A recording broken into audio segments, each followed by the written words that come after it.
C'est quoi concrètement la vision, les projets de la Chartreuse de Neuville? Cette chartreuse, ce matin, Hilde Schwab vous l'a dit, ou tout à l'heure, en début d'après-midi, Hugues l'a redit, ceux qui la découvrent les touchent. Elle nous touche tous. Et en réalité, le projet de la faire revivre, de la faire renaître, en ayant l'ambition qu'elle puisse conserver et retrouver un rôle social, dans les contraintes contemporaines qui sont un équilibre économique, une nécessité de trouver les fonds d'investissement, la capacité à pouvoir trouver les volontés, le capital immatériel, ce qui donne confiance, ce qui permet de pouvoir réunir à la fois les moyens et les envies. Regardez ces jeunes.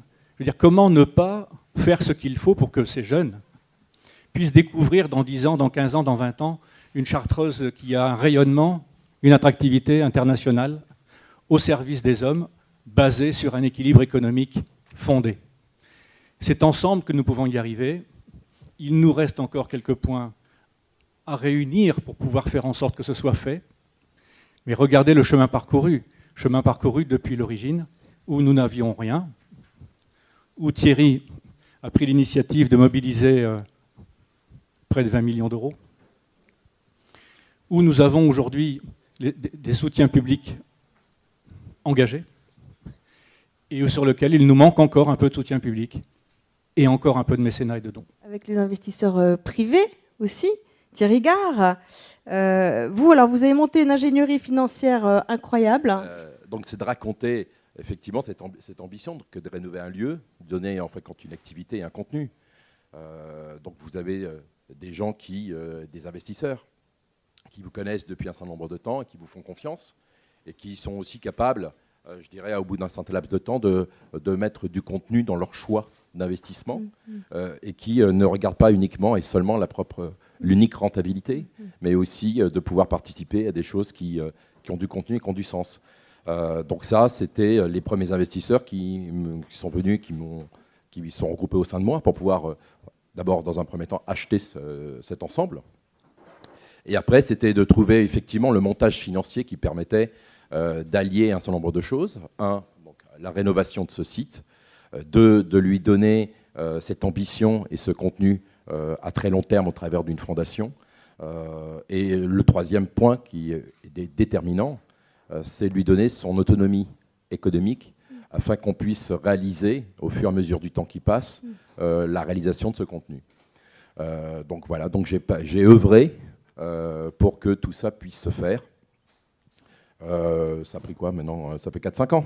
Finalement, il y a eu rencontre qui a déterminé que notre objet était de faire en sorte, la finalité était de faire en sorte qu'en une génération, la Chartreuse redevienne un bien commun au service de tous, doté d'un équilibre économique validé par 15 ans d'existence auparavant, conduit par des professionnels, et en même temps qu'on puisse nourrir un projet culturel qui vise à, encore une fois, à créer des liens et à développer des liens entre les hommes, de manière à ce que ce site ait un rayonnement international, une stabilité financière et un service de tous inaliénable par une fondation.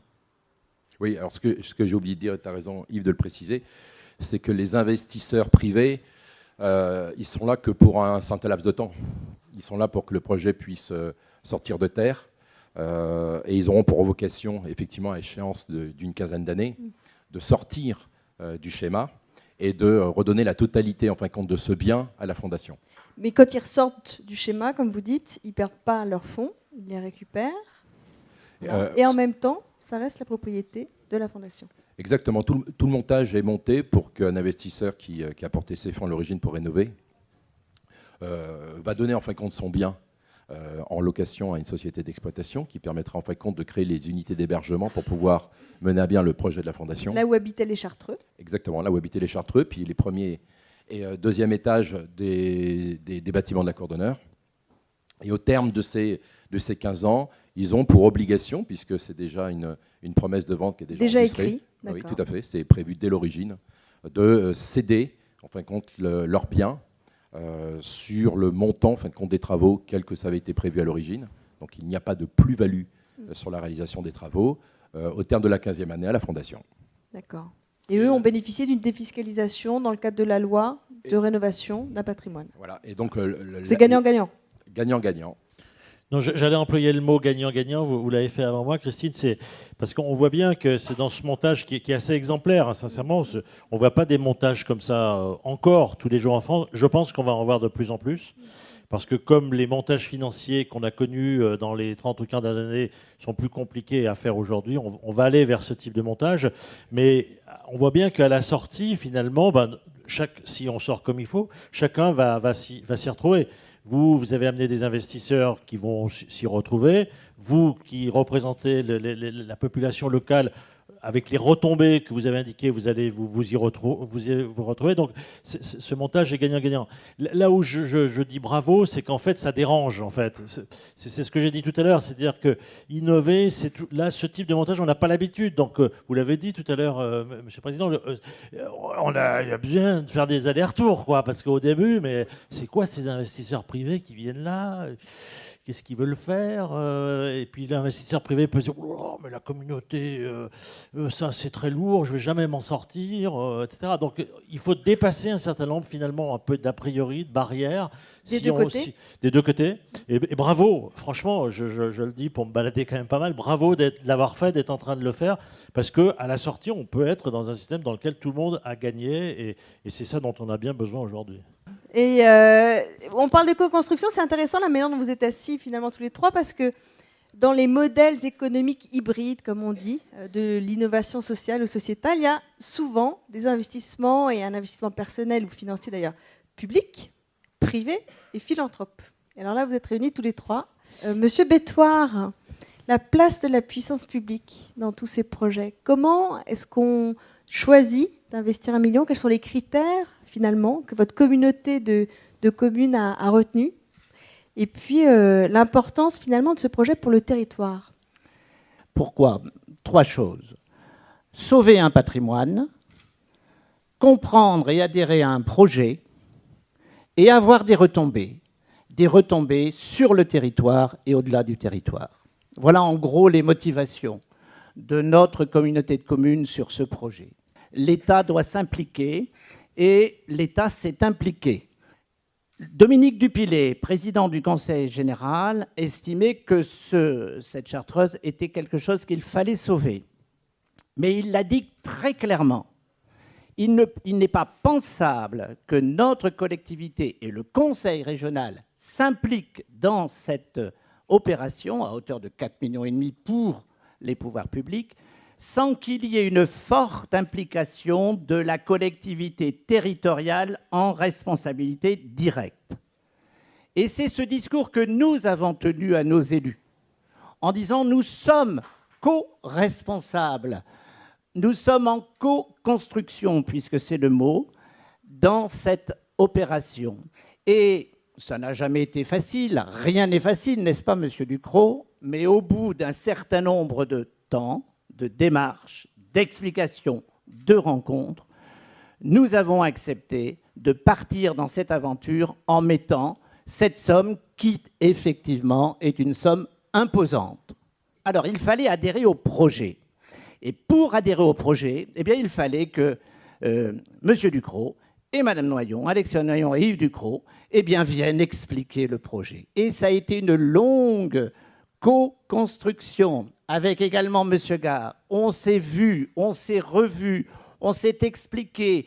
Il y a eu des malentendus, on a reposé des questions, on est revenu en arrière, on est reparti vers l'avant et on a voté. Et le troisième partenaire qui a joué un rôle extrêmement important, c'est le Conseil régional. Tout le monde ici présent se souvient de cette réunion décisive. 27 septembre 2012. Où Daniel Percheron a dit « faut qu'on avance sur la question ». Et peut-être j'aurais envie de vous demander, madame, en tant que vous, finalement, mécène, qu'est-ce qui fait que vous avez, à un moment donné, décidé de soutenir? Et je crois aussi peut-être à une époque où ce n'était pas si évident que ça de soutenir un projet voilà, en naissance et en émergence. Oui, c'est vrai que c'était sans doute pas si évident que ça de s'engager à un moment où le projet était encore, je dirais, en gestation. Est-ce que vous pouvez peut-être nous redonner le nom de votre société? Le groupe Villogia, en fait. Nous sommes un acteur immobilier d'intérêt collectif d'origine régionale et aujourd'hui présent sur l'ensemble du territoire national. Le fait d'être à l'origine du projet, ça peut éventuellement rendre hésitant, mais ça n'a pas été le cas pour nous. Et alors par contre, quel formidable intérêt que d'être dans l'aventure dès le départ, dès le démarrage, et d'assister finalement à toutes les étapes de ce projet. Bon, pour nous, je pense de plus en plus, pour beaucoup d'entreprises, être mécène, c'est naturel. Et je peux d'ores et déjà vous dire qu'on va se réengager quand ce partenariat-là sera terminé pour les 5 années suivantes. Et c'est vrai que c'est un projet c'est un projet de long terme, donc je pense que cet engagement, il faut qu'on soit main dans la main jusqu'au bout, enfin, en tout cas autant qu'on peut. Vous avez présenté quelques chiffres qui disaient il manquait 6 ou 7%. Est-ce que dans le projet qui est actuellement fait, il y a des étapes qui peuvent se démarrer pour qu'il y ait un visible? Tout à l'heure, Thérèse disait que pour que Humanicité passe effectivement à un visible acceptable et reconnu, il a fallu qu'il y ait les premiers murs qui sortent. Nous avons aujourd'hui donc les votes fermes de la communauté de communes, du conseil régional, la décision de l'État. Nous attendons la décision définitive du conseil général que nous n'avons pas encore totalement. Cependant, il faut bien comprendre qu'il y a deux parties dans le financement. Il y a le financement qui est assuré par des investissements privés qui permettent de pouvoir générer les capacités d'accueil, et le financement et l'acquisition des parties communautaires, chapelle, grande bibliothèque, salle du chapitre, réfectoire, qui est financé par des fonds publics et des dons et mécénats. Cette partie-là doit être financée à 80% par des fonds publics, et nous devons donc trouver 20% simplement de la totalité, ce qui représente en gros les 7%. Une idée du budget peut-être? Oui. C'est pour la première étape 1 million d'euros. Il faut comprendre que chaque facture devra être réglée, composée de 80% de financement public et 20% de financement de dons et mécénats. Autrement dit, à chaque fois que nous progressons de 100 000 euros ou de 200 000 euros de dons et mécénats, nous déclenchons 80% de plus de travaux qui sont déjà finançables par des fonds publics. Pour moi, ce qui serait extraordinaire, c'est si on arrivait à trouver d'ici la fin de l'année 200 000 euros de dons et mécénats. Parce qu'avec 200 000 euros, étant donné qu'on a déjà les moyens d'acquérir la Chartreuse, ça veut dire qu'on fait une tranche de travaux de 1 million d'euros. Et une tranche de 1 million d'euros de travaux, ça permet non seulement effectivement que ça bouge, puisqu'aujourd'hui, même si les fonds privés ont les moyens, comme on est dans une copropriété, ils ne peuvent pas avancer grand-chose, parce qu'on sauvegarde. Dès que vous touchez aux charpentes, aux murs, vous êtes avec des parties communes que nous, on doit s'acquitter. Donc il faut savoir que 200 000 euros, ça va faire bouger les choses, effectivement. Enfin, ça bouge réellement. Ça va enclencher 1 million de travaux et ça va éviter que la chapelle de famille ne s'écroule. Voilà. Donc, comment peut-on se faire confiance pour faire? Mais il faut d'abord se parler. Et j'en reviens à l'identité majeure qu'on veut donner à ce lieu parce qu'il est bâti pour ça. C'est prendre le temps de se voir, prendre le temps de se parler pour inventer l'avenir.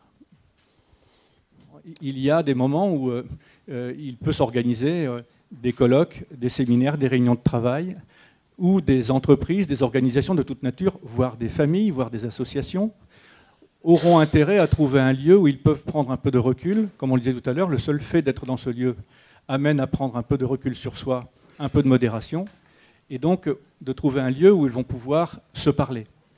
Mais au-delà de ça, il y a aussi la forte volonté de créer, on en parlait tout à l'heure, un fonds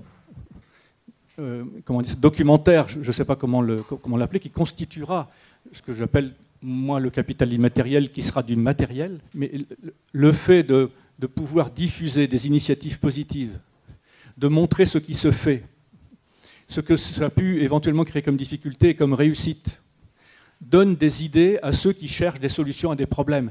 Ils ne leur donnent pas la solution. Ils ne disent pas vous faites ça, vous faites A plus B plus C, ça marche. Mais lorsqu'on est devant une question qu'on se pose et qu'on a la possibilité de pouvoir avoir un fonds documentaire opérationnel qui nous permet d'avoir des sources d'inspiration sur des expériences concrètes qui ont été menées et réussies, ici et ailleurs, nous allons donc pouvoir disposer d'un lieu propice à ça, d'évoluer en centre culturel de rencontre. Donc ça veut dire que derrière, il y a un projet qui s'écrit petit à petit dans le temps. Vous en êtes, parce que vous en êtes tout aujourd'hui de la construction, de l'écriture de ce projet? Nous avons donc rencontré l'association des centres culturels de rencontre et nous avons échangé avec eux. Et il est vrai que la dimension sociétale de notre projet les intéressait beaucoup.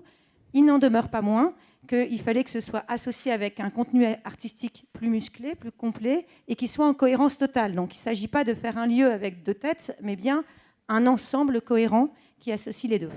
On a donc mandaté un cabinet d'études, donc, qui est effectivement ici présent dans la salle, donc, par Bénédicte Dubège et Jean-Louis Pateron, pour nous accompagner dans cette définition du projet culturel dans sa globalité, qui reprendra à la fois notre ambition sociétale, associée à la dimension artistique qui viendra l'éclairer, l'aiguillonner, le renforcer et aussi y apporter d'autres sujets supplémentaires. Donc c'était important aussi que petit à petit ça s'approprie, et puis qu'on arrive à allier toutes les dimensions du projet. Puisque bien évidemment, le lieu de la Chartreuse, c'est aussi un lieu de programmation artistique en résonance, un lieu de résidence d'artistes et de chercheurs, également en résidence avec nos thématiques, et aussi continuera d'être un lieu ouvert au public, avec des ateliers pédagogiques, voilà. Donc c'est toutes ces dimensions-là qu'on est en train d'aboutir. L'étude vient de se lancer et devrait se terminer au plus tard, premier trimestre 2014. Très clair, merci. Un peu d'histoire aussi, de vécu, de vivant avec Lara. Lara Lose, tout ce que tu entends là, comment est-ce que tu réagis à tout ça quand tu regardes un peu, toi, dans le rétroviseur de ton expérience passée à la Chartreuse? Alors, mon patron vient de me demander depuis combien de temps. Ça fait déjà 3 années que je suis ici, 3 années. Et quand je regarde dans le rétroviseur, je m'aperçois juste du chemin qu'on a parcouru jusqu'ici. Pas que moi, mais aussi l'équipe qui est ici. Je pense que déjà, eux m'ont appris beaucoup de choses. Et moi, en 3 années, j'ai énormément évolué. Je pense que certains ont entendu mon parcours. Je n'ai pas eu un parcours assez facile au début, plutôt atypique, on va dire. Et donc, je vois juste l'évolution énorme que j'ai eue dans ce lieu. Alors, au sujet de mon parcours, moi, je suis rentrée ici, pas tout à fait dans le cadre du service civique mis en place par Martin Hirsch, mais plutôt par le programme Hirsch, qui permettait en fait de passer le permis. On faisait 30 heures de bénévolat dans une association. Ah oui. J'en ai fait 600 derrière et j'ai pas réussi à me décrocher du bâtiment. Juste génial. C'est juste magnifique ici et c'est magique tout au long de l'année. Et donc en arrivant ici, je ne me suis pas décrochée. Tu n'avais pas ton bac? Non, je n'avais pas mon bac. Oui, j'ai fait l'énorme bêtise d'arrêter mes études avant le bac. Wow. Ici, ma patronne, que je remercie encore énormément, Alexia Noyon, puis bien sûr Yves Ducrot et toute l'équipe, bien sûr, je remercie tout le monde, m'ont permis de reprendre mes études. J'ai eu mon bac et j'ai passé mon BTS l'année dernière, je l'ai obtenu avec une bonne petite mention. Bravo, bravo. Merci. Même. Avec mention. Oui, et cette année, c'est reparti pour une licence. Maintenant, à 23 ans même, je suis chargée des visites de la Chartreuse, je suis chargée des archives, et j'adore juste me charger de ça tout au long de l'année. Ça te passionne, ah, en oui, tout cas. Je vous conseille de revenir pour les visites entières. Et donc, je pense que dans 10 ans, je vois le site comme s'il est un petit peu maintenant, mais encore plus évolué, un lieu d'échange et de culture intense pour la région. Le contenu de la Chartreuse qu'on souhaite développer dans le futur, le projet lui-même, dans sa conception, en est certainement le meilleur des exemples, puisque là, il a fallu se faire confiance, apprendre à se connaître depuis l'origine, avec des horizons qui viennent complètement différents. On parle de collectivités publiques, on parle d'investisseurs privés, on parle du monde associatif, et puis après, je dirais qu'on pourrait rentrer aussi après tous les secteurs, en fin de compte, et toutes les parties, les composantes, en fin de compte, de la société. Et sur un sujet qui est quand même loin d'être évident, qui est donc de créer le contenu de cette fondation dans un lieu qui, de toute façon, à mon avis, ne pouvait pas être ailleurs qu'ici. Il y a un capital immatériel qui est l'histoire. Et il y a aussi un capital immatériel qui sont toutes les initiatives qui sont positives dans le monde. Donc, quel lieu mieux que celui-là peut avoir ce capital immatériel à disposition de tous ceux qui se posent une question pour savoir comment, finalement, développer le vivre ensemble et le travailler ensemble. Alors, il y a une phrase qu'on dit à propos des entrepreneurs sociaux, ils ne savaient pas que c'était impossible, alors ils l'ont fait. Ça s'applique assez bien à la Chartreuse. Et en fait, ce que j'ai vu souvent avec ces entrepreneurs sociaux, c'est qu'il y a des résultats économiques, mais au-delà de ça, il y a de la confiance, il y a de l'optimisme. Et ça, monsieur l'élu, c'est aussi une retombée. C'est-à-dire le fait que la Chartreuse reparte, qu'il y ait des gens qui viennent, on va pouvoir mesurer le nombre d'entrées, etc. Mais au-delà de ça, sur un territoire, c'est un facteur de confiance, c'est un facteur d'optimisme. Et ça, notre pays en a tellement besoin que de monter des projets dans lesquels, ensemble, on les fait aboutir, ça a une valeur, une richesse qui est immatérielle, mais qui compte beaucoup. Ce pays souffre de manquer de confiance en lui, de manquer d'optimisme, alors qu'il a une richesse incroyable, un patrimoine incroyable, mais on souffre dans ce pays aujourd'hui de manquer de cette confiance et d'optimisme. Et des projets d'entrepreneurs sociaux, des projets comme celui-là, contribuent, je pense, de manière extrêmement utile et intéressante, et pour le territoire, à avoir confiance dans l'avenir. Si on investit 20 et quelques millions, ça veut dire qu'on a confiance. Sinon, on ne viendrait pas le faire. Les investisseurs privés ne le feraient pas. Vous, monsieur, vous ne le feriez pas. Donc, ça veut dire que les gens qui sont ici se disent « Ah, on a un avenir, on peut avoir confiance dans l'avenir. » Et ça, c'est fondamental pour moi.